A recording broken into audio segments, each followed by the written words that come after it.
الحمد لله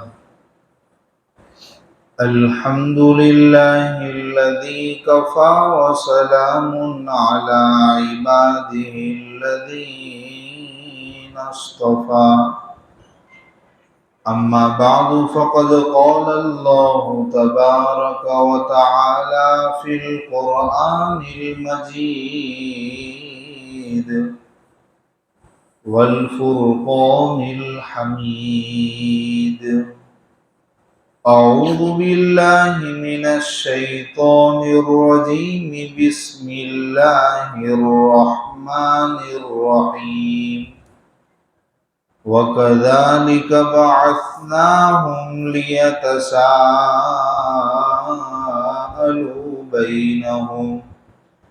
قال قائل منهم كم لبثتم؟ قالوا لبثنا يوما أو بعض يوم.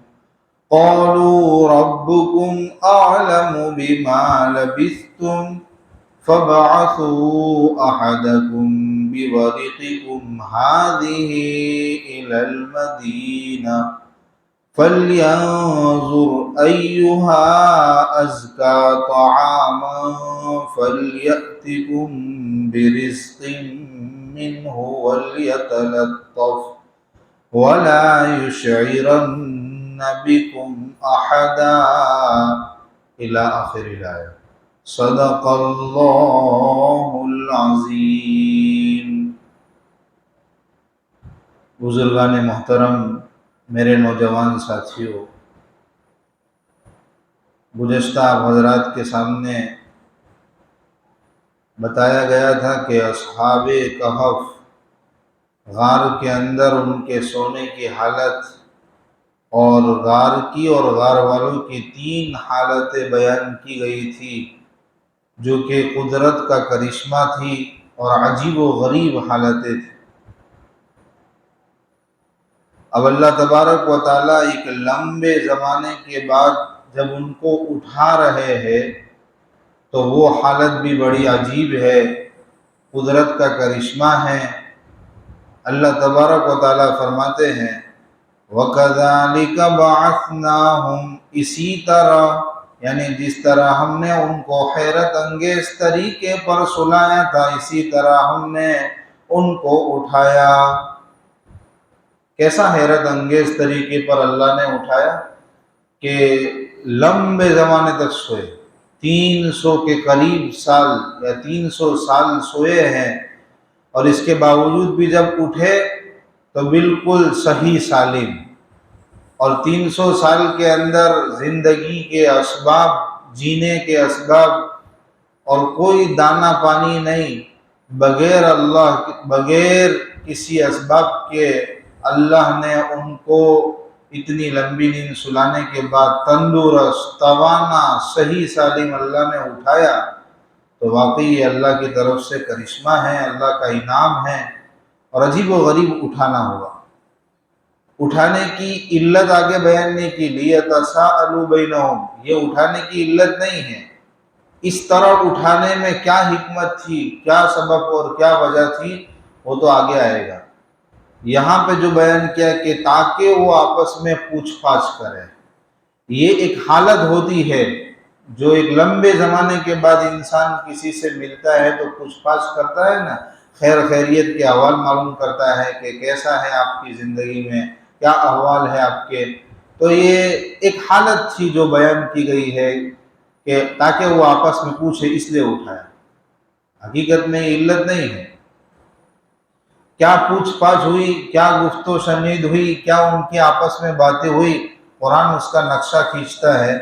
قال قائل منهم كم لبثتم، ان میں سے ایک یعنی غار والے جو ساتھی تھے ان میں سے ایک کہنے والے نے کہا کم لبثتم، کتنا ٹھہرے، یعنی ہم غار میں کتنا ٹائم ٹھہرے ہوں گے، کسی نے ایک نے سوال کیا.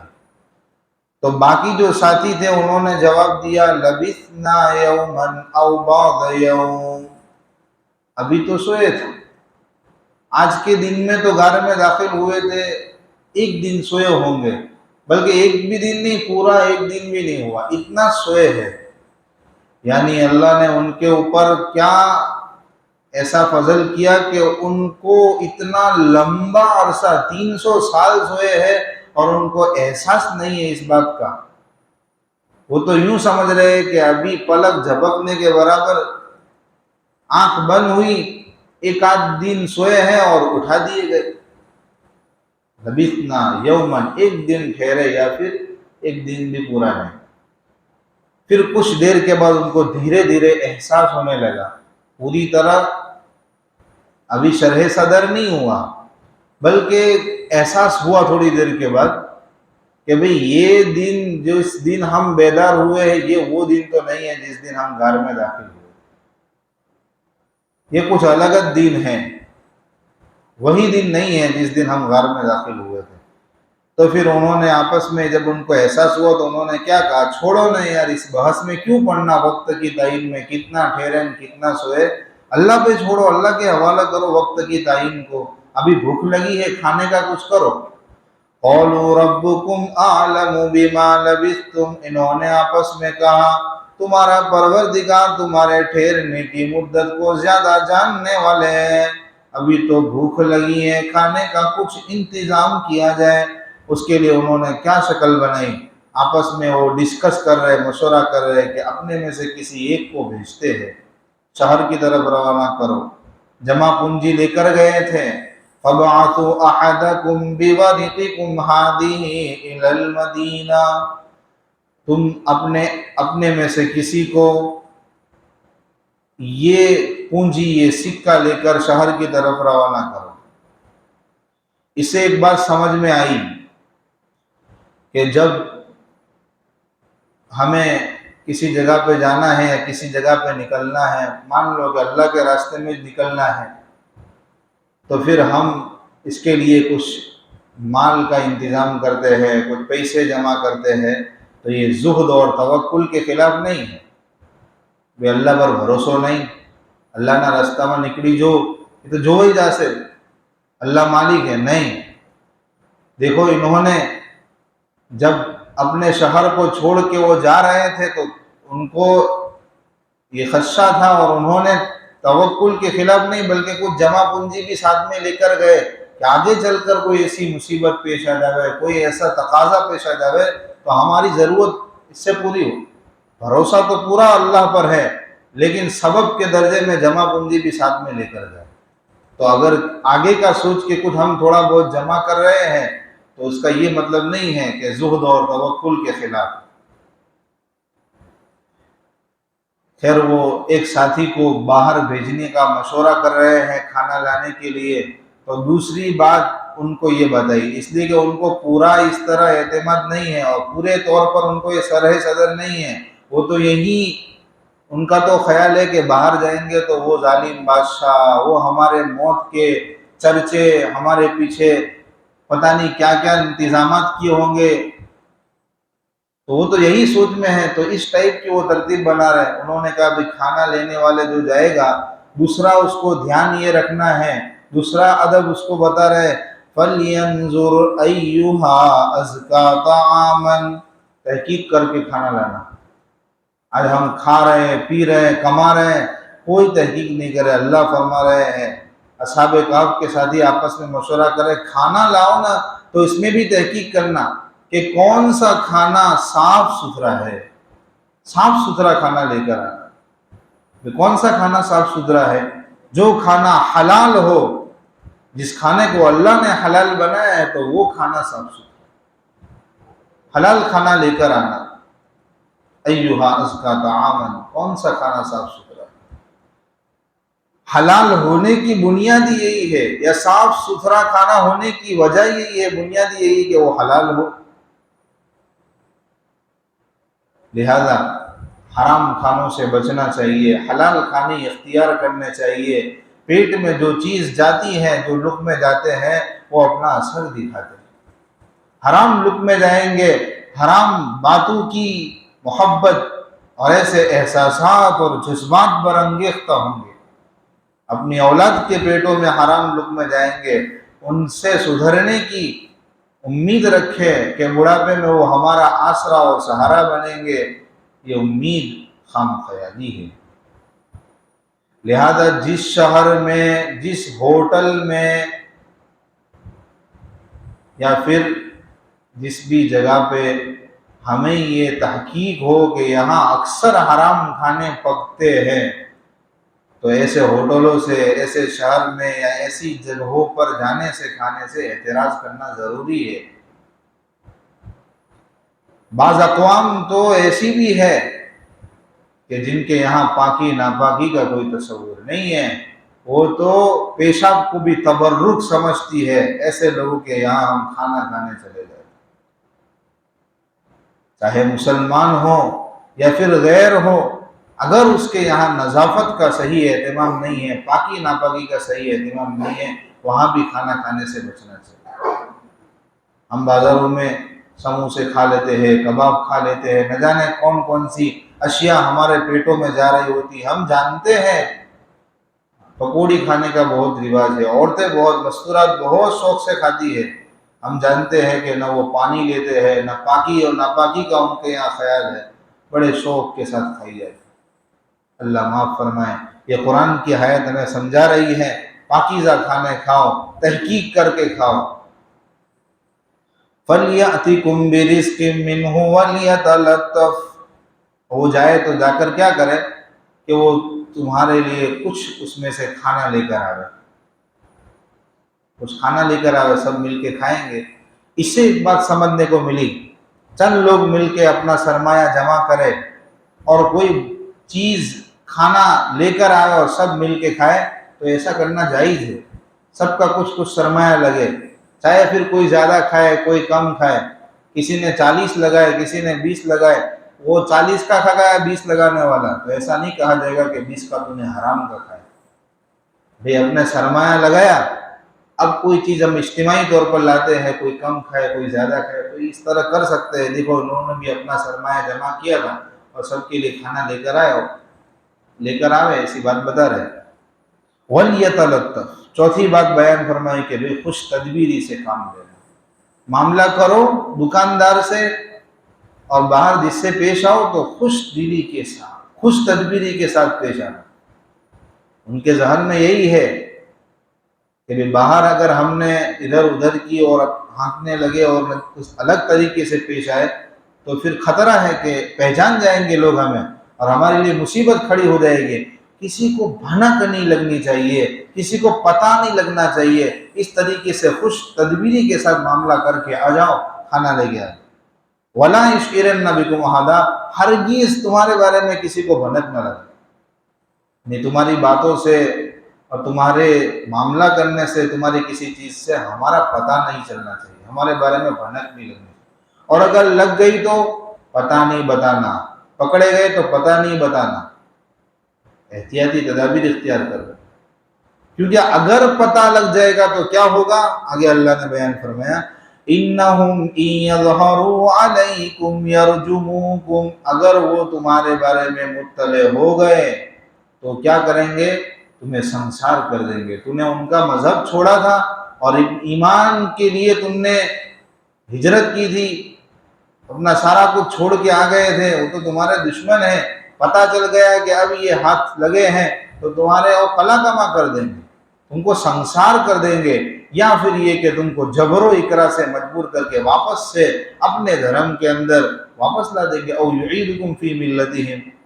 اور اگر ایسا ہو گیا نا، اگر قتل کر دیے گئے دین اور ایمان کے نام پر تو وہ تو سہ لیں گے، وہ تو خوشی خوشی برداشت کر لیں گے، لیکن واپس سے جس کو چھوڑ کے، جس غلاظت کو، جس گندگی کو چھوڑ کے یہاں پہ اتنی قربانیاں دے کر آئے تھے، واپس سے اسی غلاظت میں جانا پڑے، مجبوراً جانا پڑے، تو پھر تو ہم کبھی بھی کامیاب نہیں ہوں گے، نہ دنیا میں کامیاب ہوں گے نہ آخرت میں کامیاب۔ اس لیے کہ آخرت کی کامیابی کے لیے ایمان کا ہونا شرط ہے، ایمان ہی چھین جائے گا تو پھر کیسے ہم کامیابی کا تصور کریں۔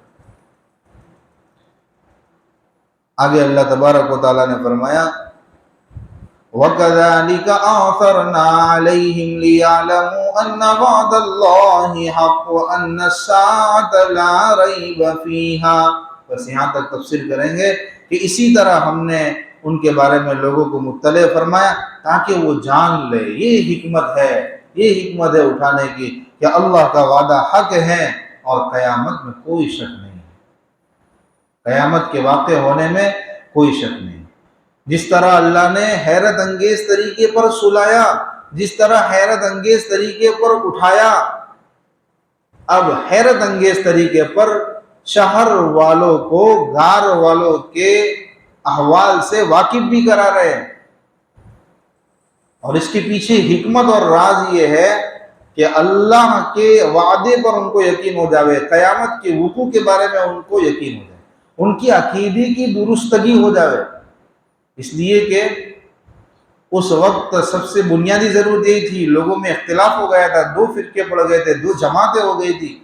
ایک تو کہتی تھی کہ بھی مر گئے، جسم گل گیا، سڑ گیا، اس کے بعد دوبارہ پیدا ہونے کا تصور امپاسبل ہے، یہ تو استعباد ہے، سمجھ میں نہیں آتا ہے۔ مر گئے، گڑ گئے، سل گئے، اس کے بعد پھر قیامت کا کیا تصور، دوبارہ زندہ ہونے کا کیا تصور۔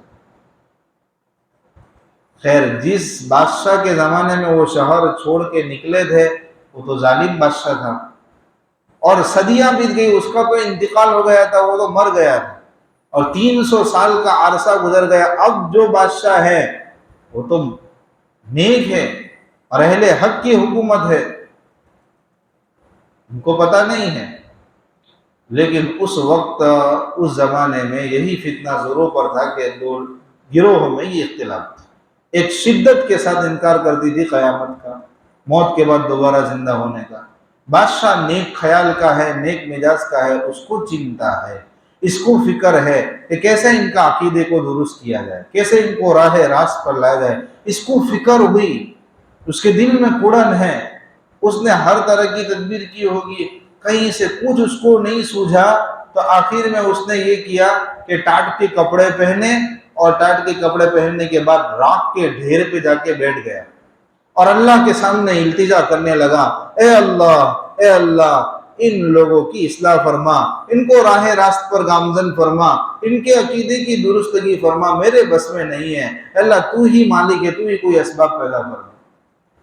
جب اللہ کے سامنے ہاتھ اٹھائے، اللہ کے سامنے التجا کی، اللہ نے کہا، اے اصحاب کہف، اے غار والو، سونے کا وقت ختم ہو گیا، جاگ جاؤ، ابھی ٹائم ہے دین کی حفاظت کا، ایمان کی حفاظت کا۔ قوموں میں، دو گروہوں میں جھگڑا ہے اور حق کے بارے میں وہ تذبذب میں ہے، ایسے وقت میں آپ نہیں جاگو گے تو کب جاؤ گے؟ موقع ہے دین کی حفاظت کا۔ دیکھو اللہ کیسے موقع پر جگا رہا ہے، اٹھایا اصحاب کہف کو، اور پورا ماجرا کیسا اللہ نے بنایا، پورا قصہ اللہ نے کیسے سجایا کہ اٹھے ہیں، اٹھ کے ان کو بھوک کا احساس ہوا، ایک کو وہ بازار بھیج رہے، شہر کی طرف روانہ کر رہے کہ کچھ کھانا لے کر آ جاؤ۔ ایک تاجر کے پاس ہو گئے، 300 سال پرانی کرنسی دکھا رہے ہیں کہ بھئی یہ لو سکہ اور کھانا دے دو۔ تاجر، دکاندار دیکھ کے حیرت میں ہے کہ بھئی یہ تو بہت پرانی کرنسی ہے، اور اس کو حیرت ہوئی تو اس نے دوسرے تاجروں کو بھی دکھایا، دکھاتا ہے نا کچھ عجیب چیز جائے تو دوسرے تاجروں کو اس نے دکھایا کہ دیکھو نا یہ کیسا سکہ لے کر آیا، بہت پرانا۔ تو سب نے کہا کہ اس کو نکی کوئی خزانہ ہاتھ لگا ہے، اس کو کوئی خزانہ ہاتھ لگا ہے کہ؟ اس نے کہا بھی کوئی میری لوٹری بڑلی نہیں لگی ہے، کوئی خزانہ ہاتھ نہیں لگا، یہ میرا جو روپیہ ہے میں لے کر آیا ہوں۔ خیر بادشاہ تک بات پہنچی، بادشاہ تو نیک تھا، بادشاہ تک جب یہ بات پہنچی اور بادشاہ نے دارالسلطنت میں، وہ سلطنت کے گھر میں انہوں نے اس زمانے میں تختی لگائی تھی جب یہ غائب ہو گئے تھے، گم ہو گئے تھے، اور اچھے خاندان سے تعلق رکھنے والے تھے، تو ان کی گمشدگی کی رپورٹ درج ہوئی ہوگی، تو بادشاہ نے پوری تختی اس زمانے میں لگائی تھی۔ اس لیے اصحاب الرقیم بھی کہتے ہیں ان کو کہ بھئی ان کے احوال یہ ہے، اتنے لوگ اس ٹائپ کے، یہ پوری چیزیں تختی پہ لگی تھی۔ تو ان بادشاہ جناب نے بھی اس کو پڑھا ہوگا، دیکھا ہوگا، تو پھر انہوں نے تحقیق کی، تو ان کو اطمینان ہو گیا کہ یہ تو یہی ہے اصحاب کہف کا جن مانس لگتا ہے، انہی کا ایک انسان ہے۔ تو جب کنفرم ہو گیا تو کہا کہ خوش ہو گیا بادشاہ، مسرور ہو گیا کہ پرابلم سولو ہو گیا، اب تو پرابلم سولو ہو گیا، خوش ہو گیا بادشاہ، کہا ہمیں لے جاؤ نا بھئی غار کے پاس، ہمیں آپ کے ساتھیوں کی زیارت کرنی ہے اور غار دیکھنی ہے۔ خیر وہ لے کر گئے، اور بادشاہ اتنا خوش، وہ تو چاہتا ہی تھا، اس کے دل کی کوڑن تھی کہ شہر میں جو اختلاف ہوا وہ ختم ہو، لوگ راہ راست پر آئے۔ ایک بڑے جم غفیر کو بھی ساتھ میں لے کر گیا کہ چلو ایک عجوبہ دکھاتا ہوں۔ غار کے قریب پہنچے تو وہ اصحاب کہف کے ساتھی نے کہا کہ بادشاہ سلامت ذرا ٹھہرو، میں اپنے ساتھیوں کو پہلے اطلاع دے دوں تاکہ وہ اچانک سے کوئی بات دیکھے گھبرا نہ جائے۔ وہ اندر گئے۔ اس کے بعد اب روایتیں مختلف ہیں کہ وہ گئے تو وہ باہر آئے، کیا ہوا۔ ایک روایت میں ہے کہ وہ اپنے ساتھیوں کو بتایا کہ بھئی اب معاملہ ایسا ہو گیا، 300 سال کے بعد ہم اٹھے ہیں اور زمانہ بدل گیا ہے، احوال بدل گئے، حکومت مسلمان کی ہے، لوگ مسلمان ہیں، کوئی ٹینشن کی بات نہیں ہے، اور بادشاہ سلامت اور لوگ ہم سے ملنے آئے ہیں، ہمارا ویلکم کرنے آئے ہیں، ملاقات کرنے آئے ہیں۔ تو وہ لوگ سب باہر گئے اور ملاقات ہوئی، اور ملاقات ویلکم کیا بادشاہ کا، اور واپس گھر میں آئے۔ ایک روایت میں ہے کہ بادشاہ سے ملاقات کا شرف ان کو حاصل نہیں ہوا۔ جب یہ ماجرا سنانے کے لیے ساتھی اندر گیا ہے اور سنایا ان سب کا انتقال ہوا۔ ان کی ڈیٹ آف، ان کی جو مرنے کی تاریخ تھی، ڈیٹ وہ آ چکی، اسی وقت ان کا انتقال ہو گیا۔ ایک تیسری روایت میں آتا ہے کہ بادشاہ سے ملے بھی، باہر آئے اور پھر کہا کہ اب ہمارے رخصت ہونے کا وقت آ گیا ہے، لہذا ہم یہاں سے جا رہے ہیں۔ تو ساری شہر والوں نے جو مجمع آیا تھا، بادشاہ نے خود نے یہ ماجرا، عجیب و غریب قصہ ماجرا انہوں نے اپنی آنکھوں سے دیکھا، اور ان کے دل کے اندر جو یہ بات تھی اور اختلاف ہوا تھا، وہ اختلاف رفع دفع ہو گیا کہ جو اللہ اس قدرت کا مالک ہے کہ 300 سال ان کو سلا سکتا ہے، اور سلانے کے بعد صحیح سالم تندرست پیدا کر سکتا ہے، کوئی زندگی کے اسباب نہیں، کوئی دانہ پانی نہیں، چارہ نہیں، بغیر اس کے اللہ نے ان کو تندرست پیدا کیا، زندہ کیا، توانا پیدا کیا، تو پھر وہ اللہ قیامت برپا نہیں کر سکتا؟ موت کے بعد واپس سے دوبارہ زندہ نہیں کر سکتا؟ بالکل کر سکتا ہے۔ لہذا ہمارا جو عقیدہ ہے اور ہم جو اس خیال میں ہیں، ہم جو اللہ کی قدرت کو اپنی قدرت کے ساتھ کمپیئر کر رہے ہیں، تو یہ تو حماقت ہے، جہالت ہے۔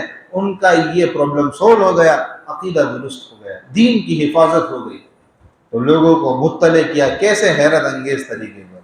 یہ ہے ہمارے اللہ، اتنی بڑی قدرت کے مالک ہے، اس اللہ کی اطاعت اور عبادت کرنا یہ ہمارے لیے ضروری ہے۔ اس اللہ کی معرفت ہمیں کیسے نصیب ہو جاوے، اس کے لیے محنت کرنا، فکر کرنا، قرآن میں غور کرنا، قرآن کی آیتوں کو سمجھنا سمجھانا، یہ وقت کی ضرورت ہے۔ اللہ ہم سے کام لے رہے، اللہ ہمیں ذریعے بہانے کے طور پر قبول فرما رہے، اللہ تبارک و تعالیٰ کا احسان شکر ہے۔